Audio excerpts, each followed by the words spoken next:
যুক্তরাষ্ট্রের নৌ অবরোধের পাল্টা জবাব হিসেবে কৌশলগতভাবে গুরুত্বপূর্ণ হরমুজ প্রণালীর ফের বন্ধের করার ঘোষণা দিয়েছে ইরান।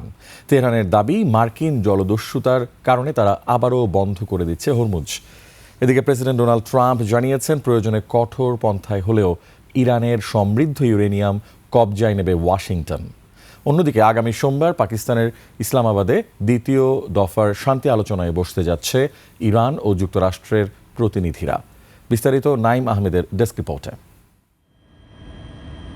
মধ্যপ্রাচ্যের উত্তপ্ত জলসীমায় আবারও দেখা দিয়েছে উত্তেজনা। যুক্তরাষ্ট্রের অব্যাহত নৌ অবরোধে ক্ষুব্ধ ইরান আবারও বিশ্বের অন্যতম গুরুত্বপূর্ণ নৌপথ হরমুজ প্রণালী বন্ধ করে দেওয়ার হুমকি দিয়েছে।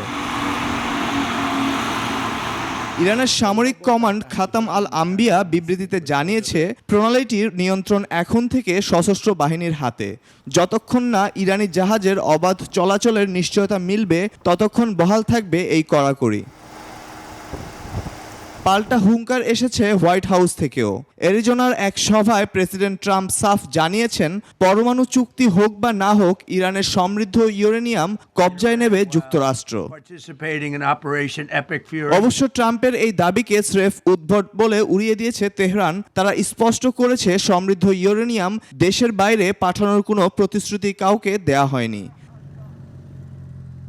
এদিকে আলোচনার টেবিলে চাপের পাল্লা ভারী করতে ফের মধ্যপ্রাচ্যে ঢুকে পড়েছে বিশ্বের বৃহত্তম রণতরী ইউএসএস জেরাল্ড আর ফোর্ড। আসছে আরও একটি বিমানবাহী জাহাজ।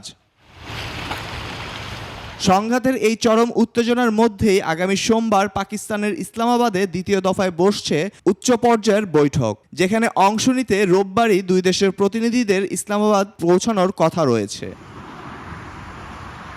Naim Ahmed, desk report, 21 television.